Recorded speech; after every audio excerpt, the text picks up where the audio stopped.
You're listening to KUAW, Kansas City, Missouri, Urban Community Radio Station.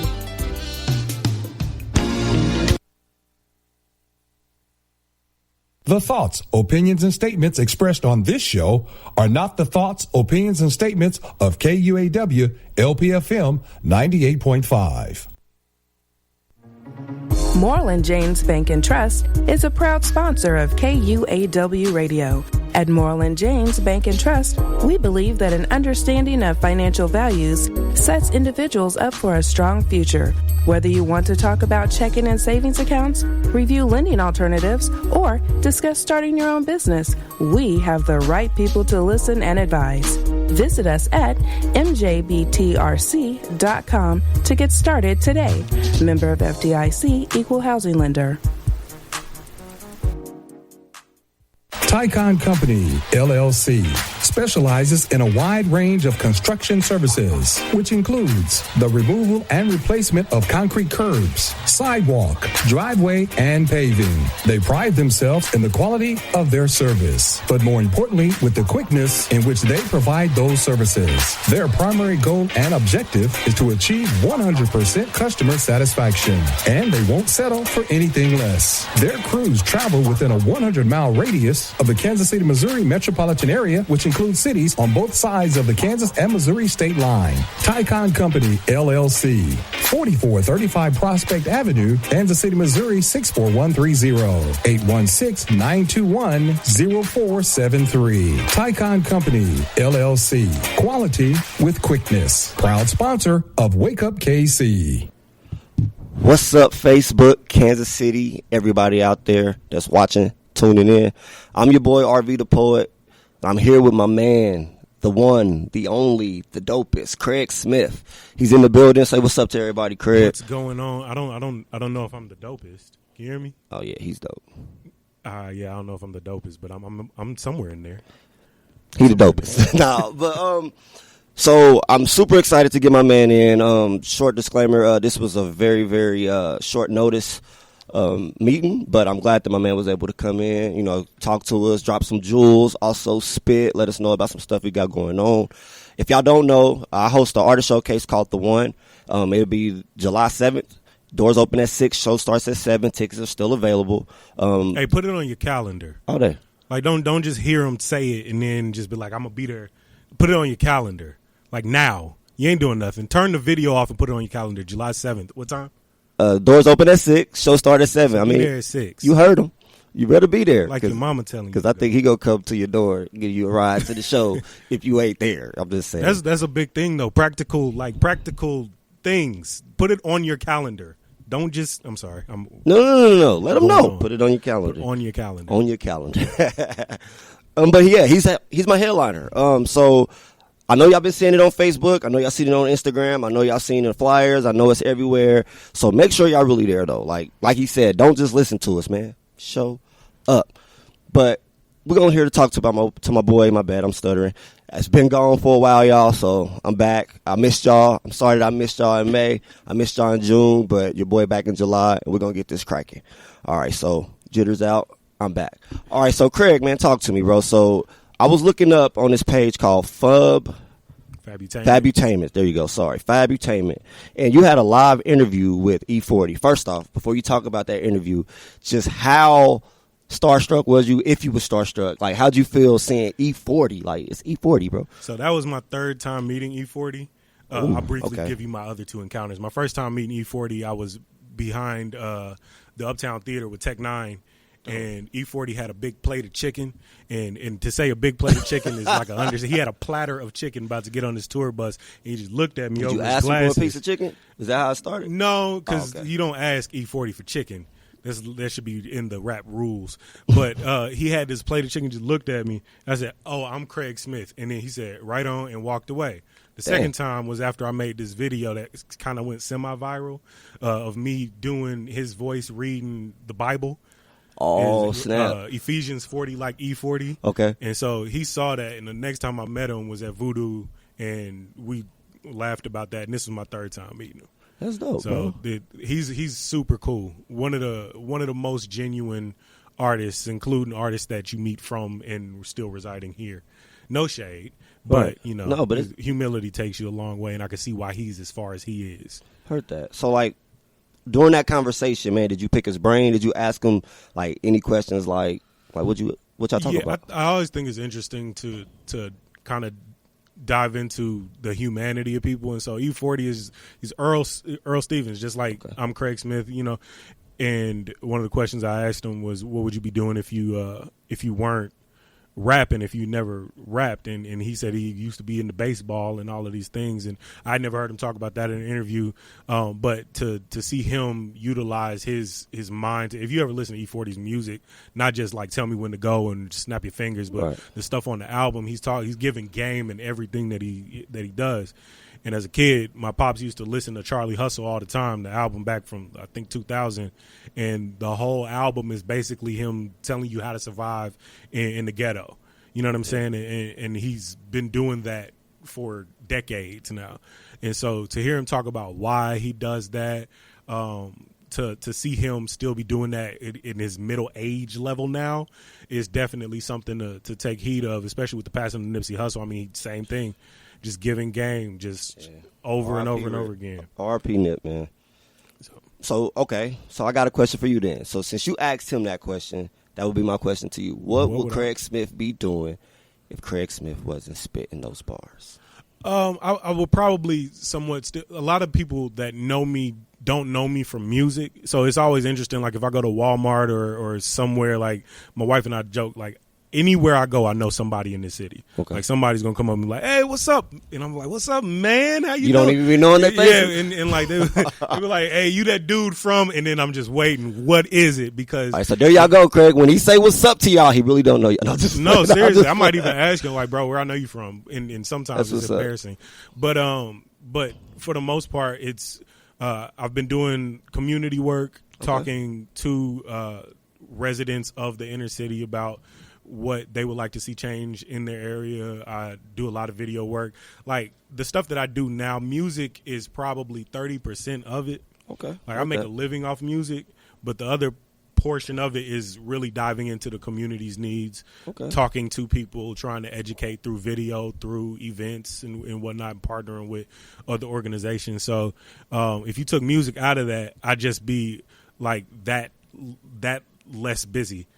Okay, right. It sounds like you busy, but yeah, I feel you. Okay, that's interesting. So, when you say that you will go and you'll talk to the people, like what type of community outreaches are we talking about? Like, are we doing like mental health? So, are you doing like all of it? So it's everything. Okay. Pretty much. If you look at Kansas City, everybody knows about the segregation, about the disparities in income and all of that, the political influence that exists on one side of town, or in the surrounding parts of town, but not in the urban core, and really figuring out ways to try and reverse that trend. Right, I got you. To take back our community, so to speak. So that came in the form of me partnering with Black Healthcare Coalition a couple years ago in order to figure out what the community actually needs by going and talking to them. Lately, I've been working with Movement KC, who's Daniel and Ebony Edwards, and they're trying to build houses on 23rd in Michigan.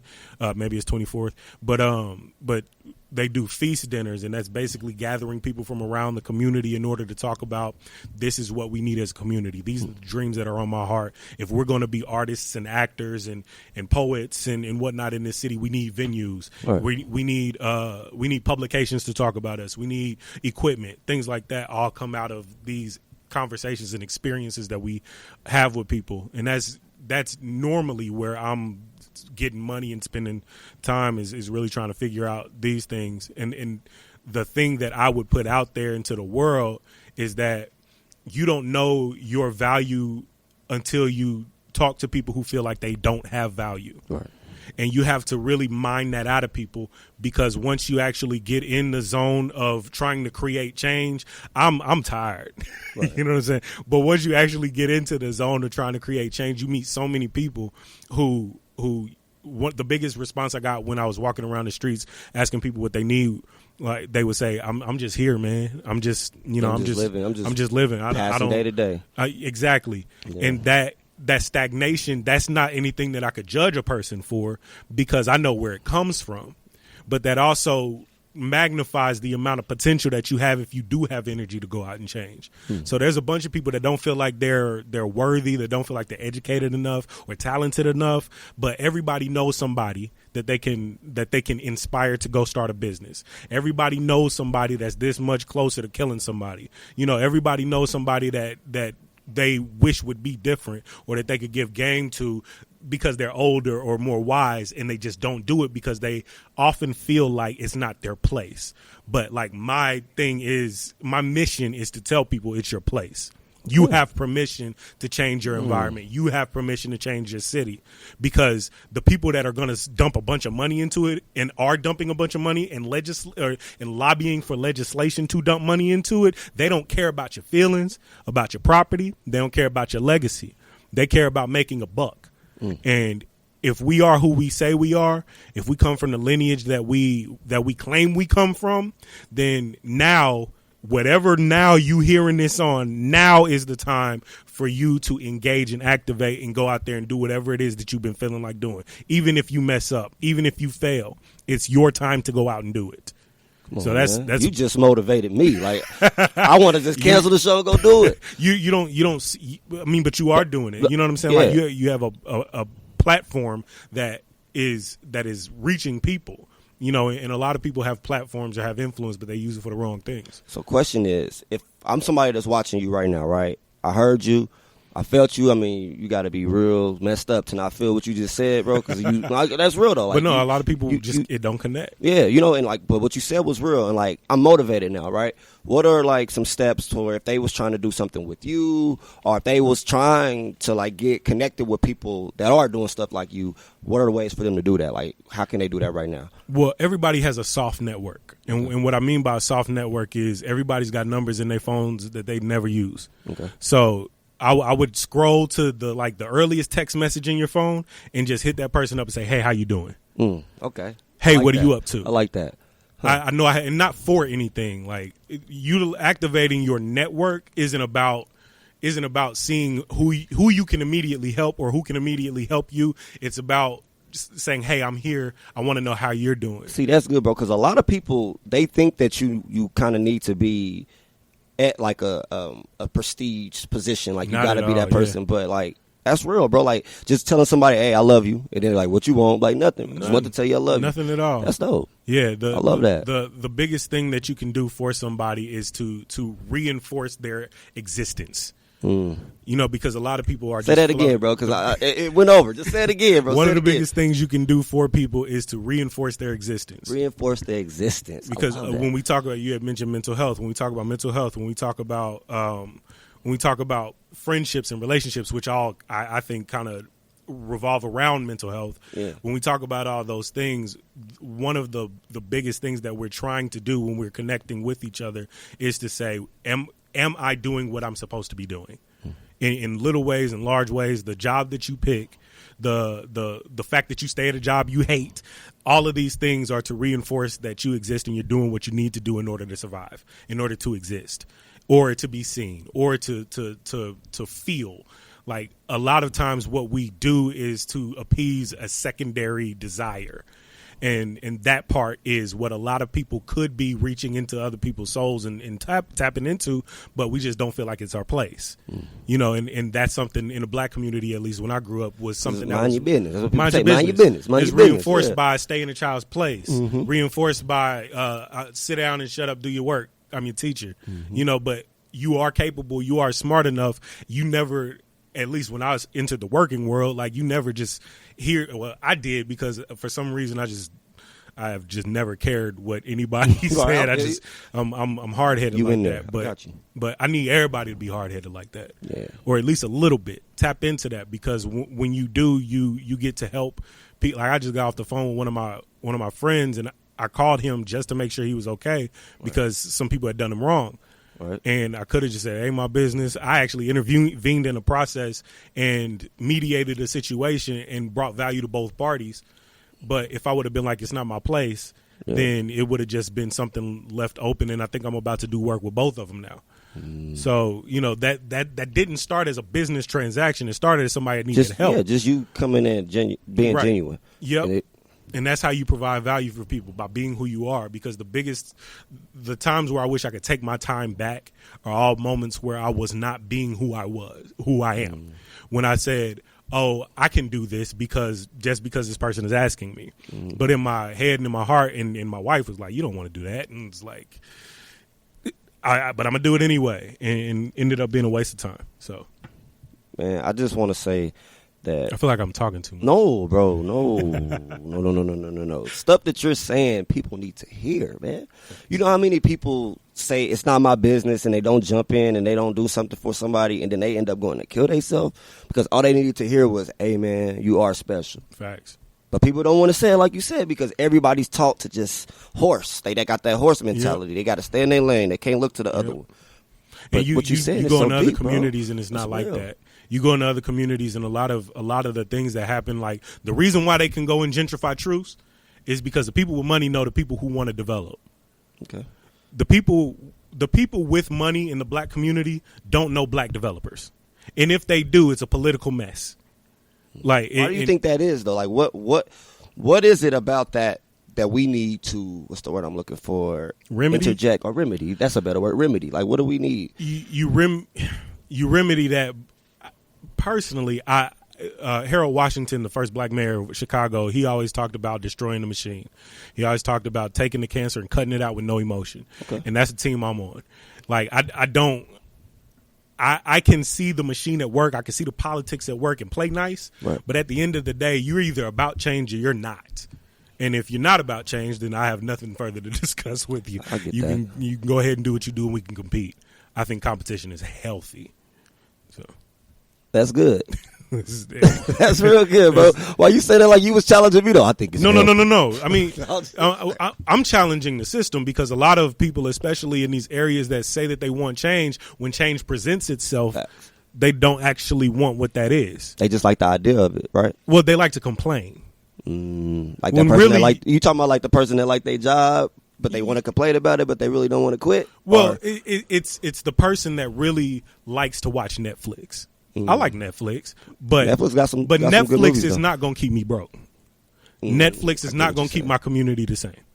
Like if you're really about change, if you really want to do something, it's not a matter of lip service. It's actually facing your putting fear. The footwork in. Yeah, it's facing your fear and saying my identity can't be rooted in this, because a lot of people's identity is rooted in I hate my job. If you stop hating your job, what you got to talk about? If you stop hating your boyfriend or your husband or your girlfriend or whatever, what you got to talk about now? That's real. And so when you challenge that with break up with them or quit your job, is, well, I can't do that because if I do that, it's like, dude, then you really don't want to be different. Like you gotta. It's almost like insanity, bro. It is, but insanity. And that's the challenge. It's challenging people's status quo and normal to say your normal is insane. You're like you waking up every day and doing what you do and hating it is insanity. You don't have to live like that. People's reaction to that, like 8 times out of 10, is a visceral like why would you say that to me? They hate being challenged on that because your identity is rooted in this is my everyday. Even the negative things that perpetuate a person's day to day can become their identity. Think about how dysfunctional that is. Like that's deep. It is, and you that's have like to. Real deep. I had to confront all of that in myself. You know what I'm saying? It's one thing to say you're sorry. It's another thing to say I'm sorry and I am the person that committed this offense. I am the person that likes that I committed this offense deep down. Like those are really deep things that you have to confront. That's like some soul searching deep. I'll give you a quick example. I've been mostly depressed since I was 12 years old. Battle with depression, suicidal ideation, anxiety, all of that. And it took for me to go through a whole lot of mess to discover that my depression had become a pacifier for me. So I'm not going to give up my depression. What I'm going to do is I'm going to say, of course I haven't made it in the music industry. I'm depressed. Of course I can't meet these expectations that are way up here. What do you expect from me? I can't handle that much. And that's a violent thing to confront. You got to really punch that in the face. So how was you able to do it? You have to expose it.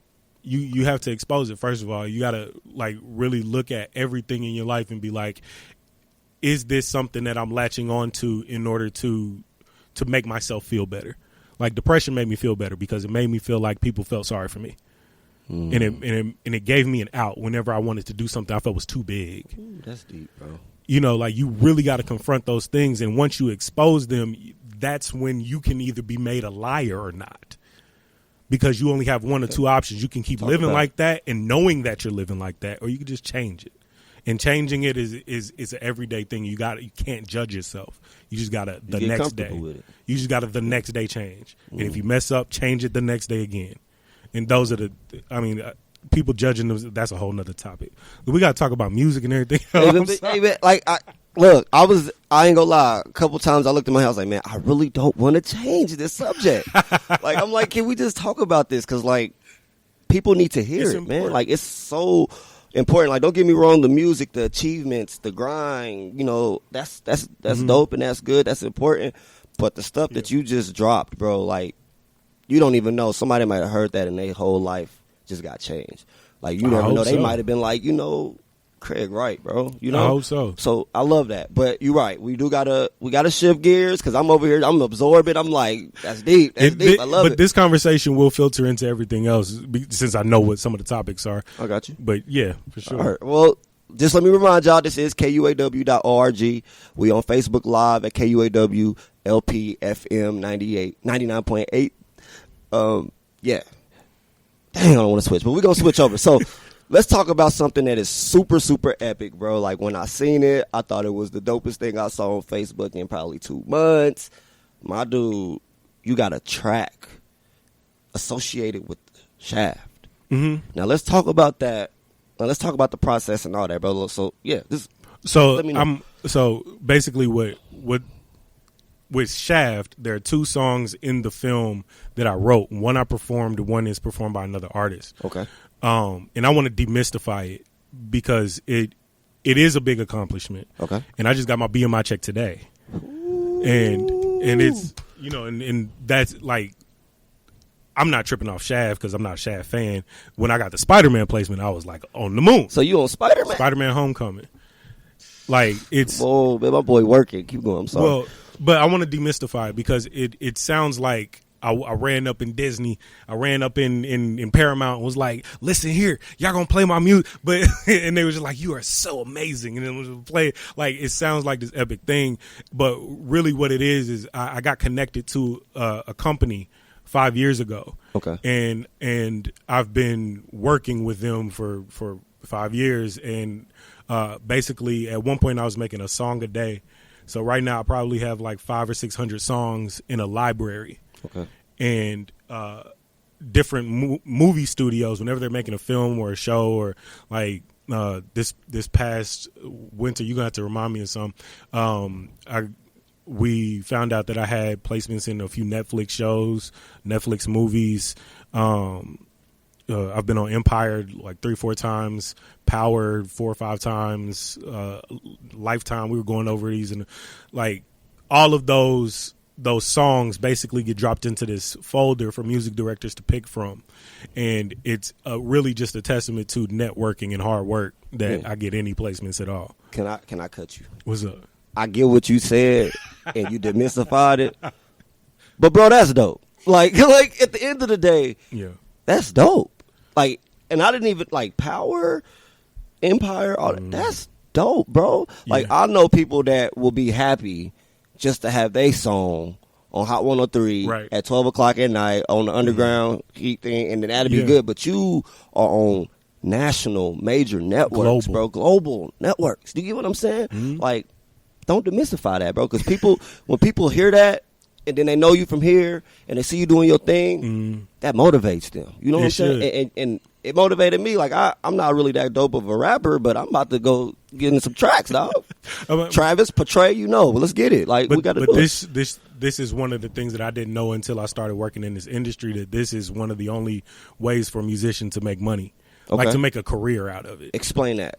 So you can either become the baby, Okay. And get a deal, and or I don't know if he's signed, he might be, but you can get a deal and get signed and tour and make your money from the label. Right. You can tour, or you can get into licensing. Those are the three main ways that people are making money.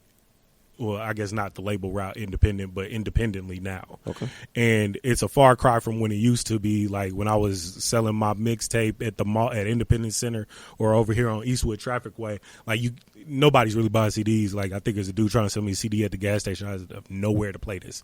But facts. Everything is digital now. Yeah. But technology has changed everything so that now we have to create new streams of income. Merchandise is another one, but it's. If you can get into licensing, which I'll go ahead and tell you now, it's a networking thing. It's not a quality thing. It's a networking thing. Like don't be hard to work with.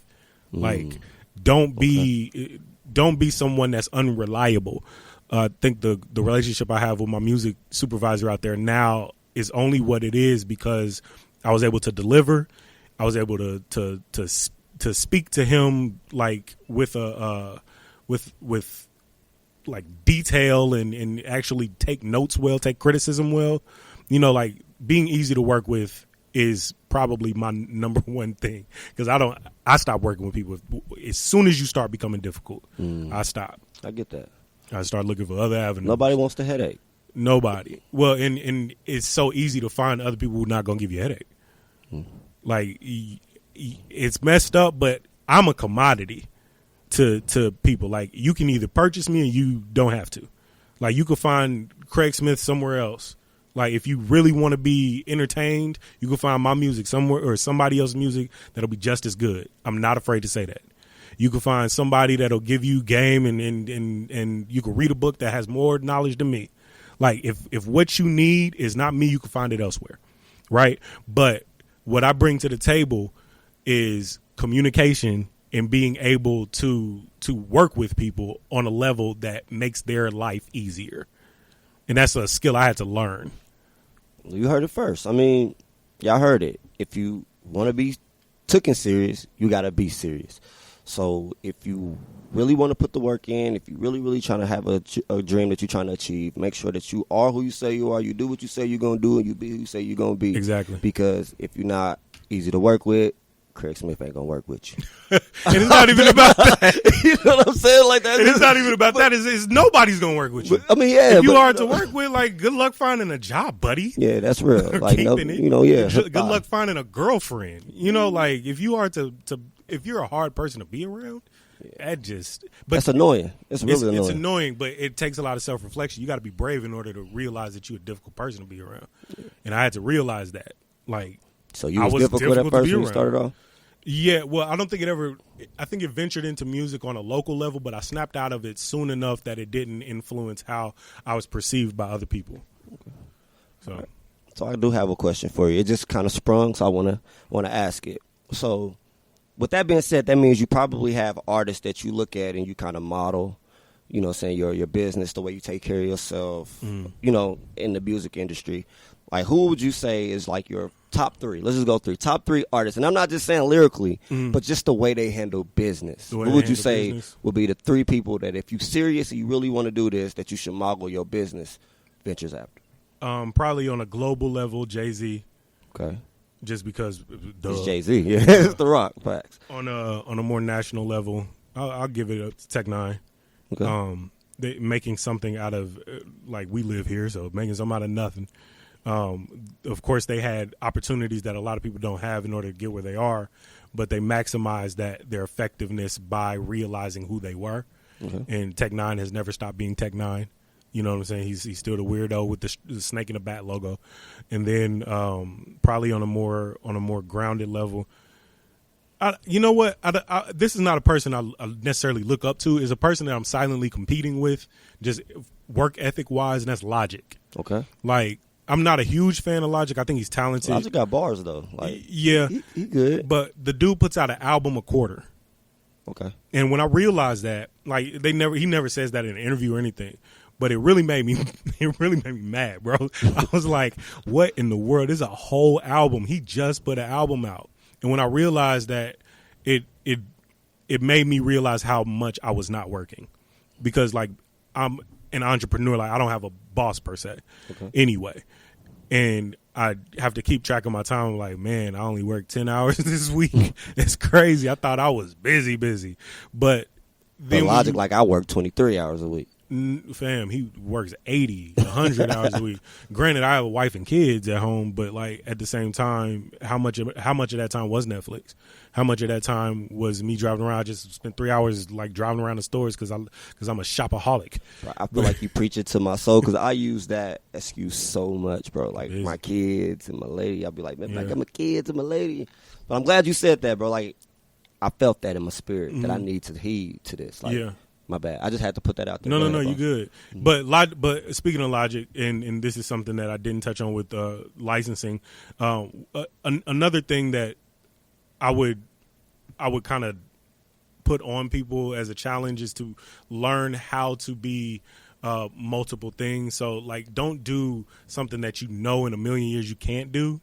But if you feel like you lack in a certain area, so I was not good at making trap music, and for my job as far as making licensing music, I have to make all genres. Like I have songs like you remember Keith Murray, the rapper, old school. Okay. I song with him. We just started recording demos for Drez from the group Black Sheep from the 90s, and I have to make like 90s hip hop music.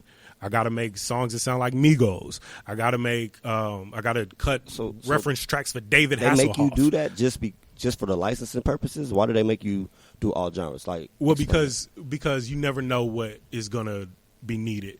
So at one point, they, for Avengers Age of Ultron, I think they were trying to get Uptown Funk, Mark Ronson and Bruno Mars, but they wanted $500,000 to put that song in the movie, and Disney said, "Oh no." Yeah, that's a lot of money. They came to us and were like, "Could y'all make something that sounds like this in order to fulfill this need?" And that's what it is. So like when they're making a movie, again, being easy to work with, they need to be like, "Oh man, we can't clear this Gucci Mane song. I wonder if they got anything else that's like it." Because they use filler music. It might be a Rick Ross song, might be some Katy Perry music, and then when they go to clear it for the movie, they are out of budget, and they come to us and they're like, "Do y'all have anything like this?" Or they just sift through the music. So if I can, it's a volume game. If I can make 600 songs that all sound different, it's guaranteed to be something in there that somebody's gonna want. Right. You know, and that's how I stacked up the placements so far. Like a lot of people think that it'll be like a song that's on my album, and I just pitch my album to these music directors, and they're like, "This is fire." No, it's like a bunch of work that goes into making a spread of me. Like there's a Christmas song that I did that's in this Tyra Banks movie, and I didn't even know it was in there. Christmas track. What was it about? It's about stunting on Christmas, and it sounds like a Migos song.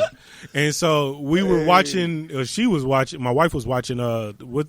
Life Size 2 with Tyra Banks, and the track just came on in the background. You hear it loud and clear. What was the name of the song? I'm just curious. Stunting on Christmas. Stunting on Christmas. Okay, yeah, I hate it, but I had the little the little bells in the background. It was horrible. I got a question. So they didn't contact you and let you know that was in? No, I mean, well, every month they get a breakdown of what's been shortlisted, and shortlisted basically means like we are looking at putting this song in a movie or in a TV show, and then some things are confirmed. So it's kind of finicky. Like the first time I was supposed to be on Empire, I was supposed to be on Empire until the day it aired. Lee Daniels pulled the song, and like just no placement. And so sometimes it's like they just dropped it in like 2 days before it was aired. Nobody's notified until like the month after. So it's up in there. And that's the other thing. The music business, the movie business, all of that is somewhat like the mafia. Like unless you know somebody, you're on the outside. And you are like, there are a bunch of music services that you can pitch music for. And like outside of the studio world, the Netflixes, the HBO, Showtime stars, Paramount, all of that, people do still create movies and things like that. So they're always looking to place. I think I was walking through the mall and there's like my music's playing in the mall. So they need music for all kind of stuff. Like, how does that make you feel when you hear your stuff like on TV shows? It's surreal. In the malls? That it is kind of a cool feeling, especially when it's by surprise. I was watching Shameless and I said, "That's me." And that's then, dope, bro. So Samara was watching my wife was watching the life size movie and she just heard me. Like it's really cool because it's like if I'm not expecting it, it's like, man, that was dope. I've never been in a situation where it's like that's not dope. But yeah, it's surreal. I can't quantify that feeling because unless you actually have that happen, then it's it's a weird feeling. Besides like the traditional hip hop, right? Uh-huh. Out of all the songs and tracks that you had to make for for the shows and the movies, what would you say was like your favorite one that was kind of different from your norm? So if you know me personally, I'm not boastful about like being from the hood, or I don't really talk too much about gang violence and selling rep sets dope and all that. I wish I could. If I had if I had the background, best believe I have 3 chains and a pot. Oh no, don't do that, bro. Don't do that, bro. Don't do that. But since I can't, so a lot of the music is fictional that I make for licensing. And one of the songs, I think it was the first time I did it, I embodied like a gangster rapper. Oh no, she started laughing. So I'm so curious. Well, I'll tell you why she's laughing, because the song is called Thug Life. It's Hollywood. You didn't do like a Tupac? No.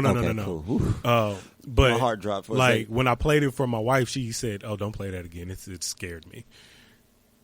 So a lot of it for me is acting, because she's hearing me talk about like also she was like, "Oh my god, like, yeah, it was believable, it sounds almost legit." Yeah. Like and so a lot of my job on that front is acting, and that was far out of my norm for like now. Like I done had several songs where I got Dracos. You liked it though, didn't you? Crap, it's kind of fun. It felt good, didn't it? If I could see it in your face, talk about it, like, yeah, bro, I felt that. Well, when I was a kid, exactly. When I was a kid, I like you asked me what I want to be when I grow up. I want to be an astronaut, paleontologist. I want to be a fireman, a police officer. And I realized I just want to be an actor.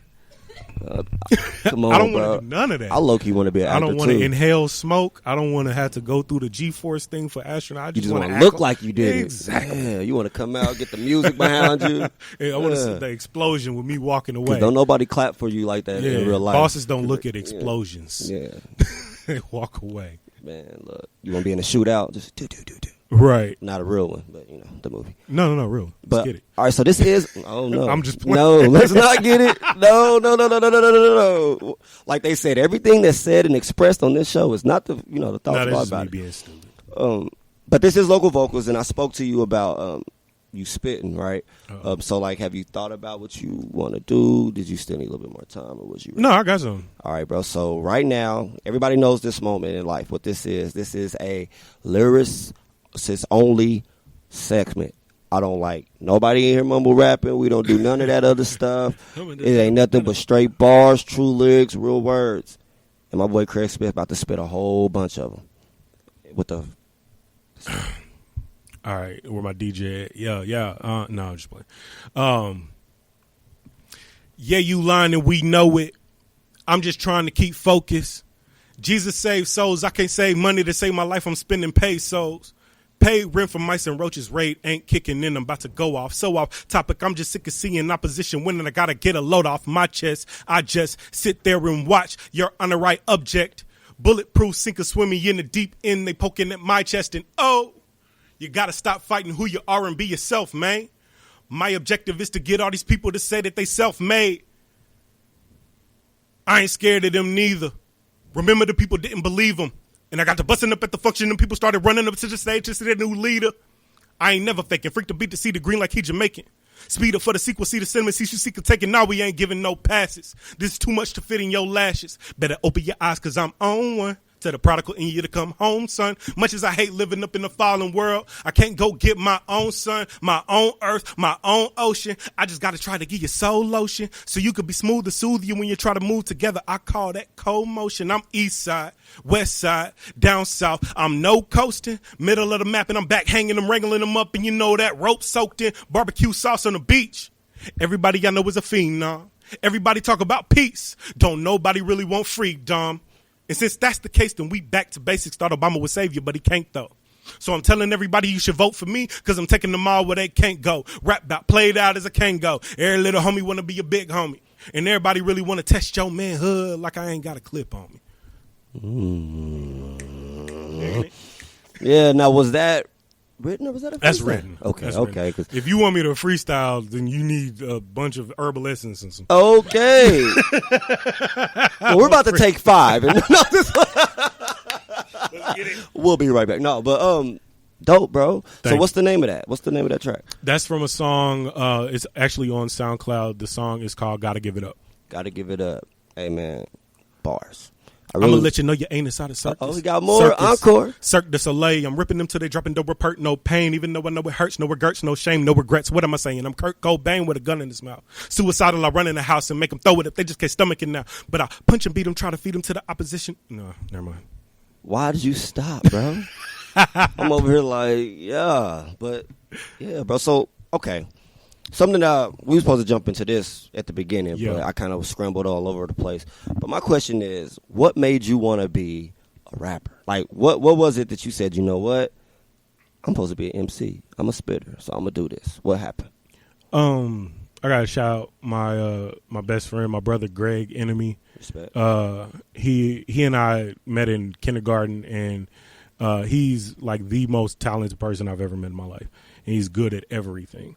And so meeting him in kindergarten, I was like, I have to like figure out how to do everything he knows how to do. Right. And so when we were 15 years old, we started figuring out that we could record these little stupid rap verses that we were writing. And that's when it all started. And when we all started performing together as the Renegades, me, Greg, and Wakil, who also has a bunch of placements. And if anybody from Kansas City is doing more on TV, rap-wise, it's him. But, yeah, that's pretty much how it all started. Just having two friends that were just as weird and crazy as me and wanted to create things. So walk me through your first performance. It's your first show. You about to get on the stage for the first time, let everybody know what you could do. What came over you? What was your thought? Well, my first time on stage, like doing music, was actually in 8th grade before we started rapping. When I was a kid, I wanted to be. All right, listen, man. You want to be a singer? Just don't judge. Oh, was you like a Broadway singer? I lived in California for a little bit, and so in 8th grade, I went to Robert Fulton Middle School, and they had a talent show. There was a lip sync competition, and I said, "No, I'm not gonna lip sync because I'm Usher." So you and so I got up there and I sang "You Got It Bad" a cappella, like a G, in front of all the Mexicans, and they were. How'd you sound? Hey man, I got up and I did what I did. Okay, I was brave for a 13-year-old. Hey, so bro, you had to do what you had to do. That kind of whet my appetite to be on stage more. And I think when I was a kid, I did want to be Usher, but I can't sing. Did you do the spin? No, I didn't do the spin. That was when he was dancing in the rain too. So you had the coat, and did you flap it? No, I didn't own a coat. Okay. It was California, and it doesn't rain in Southern California. Yeah. So I was about to say, you must have a sprinkler system, crack it. I wish. Hit it. Light the fire. Let's go, Fernando. That's what's up.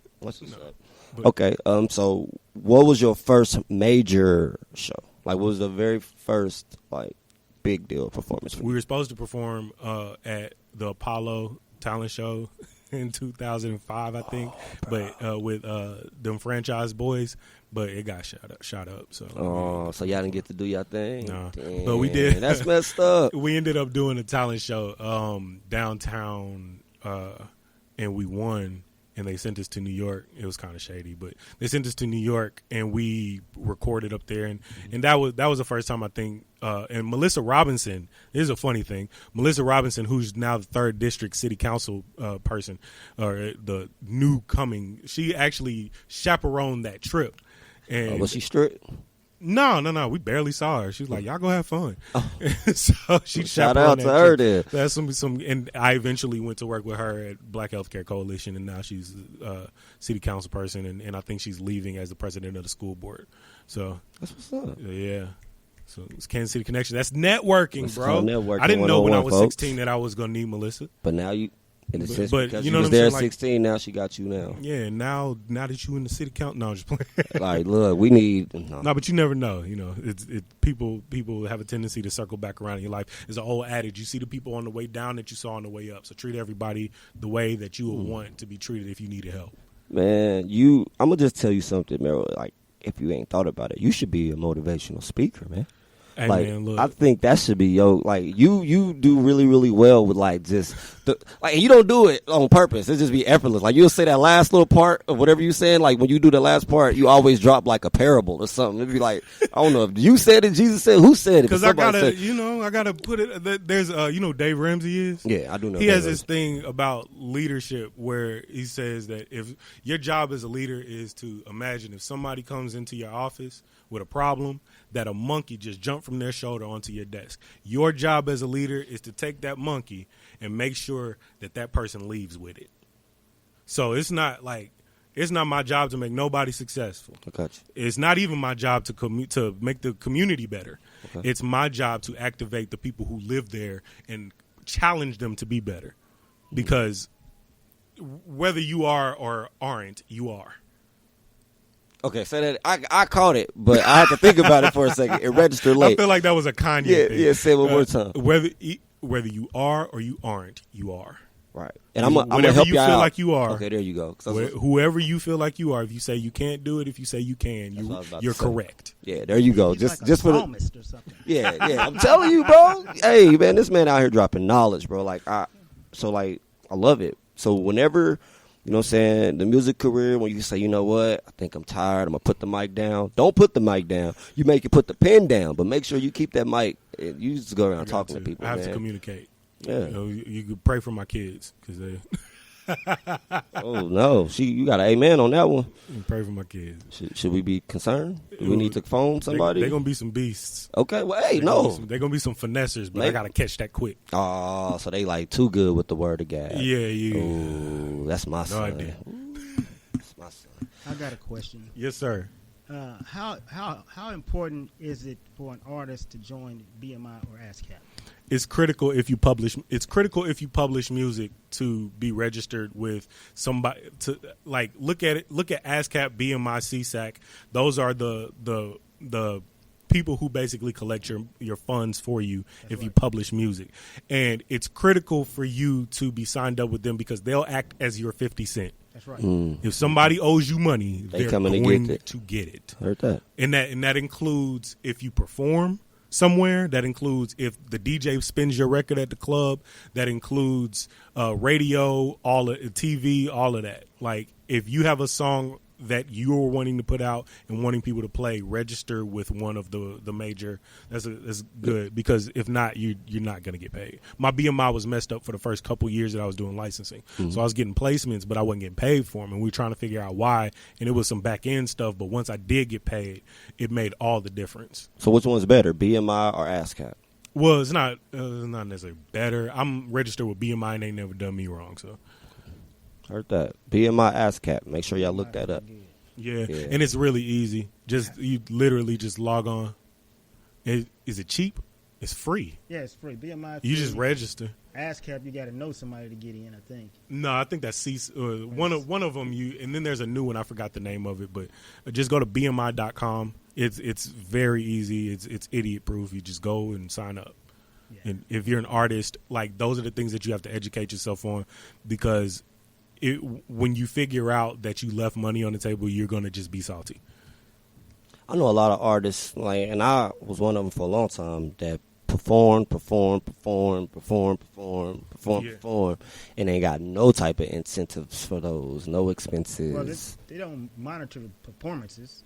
Well, and you talking about like dealing with promoters? No, I'm just saying period. Not like just being my ASCAP. I'm just saying the importance of artists getting paid for for when their you craft, have to man. know your value. Yeah, like and you have to know what value looks like. A lot of people think that they're valuable, but they don't know how to quantify that. Like you just saying you valuable, and nobody likes your performance. Nobody wants to come. Nobody is going to recommend you. Like it's not as valuable as you think it is. It's also a hard realization because I had to do the same thing. But so when should one come to that realization? You should always, in my opinion, you should always be asking yourself who you are.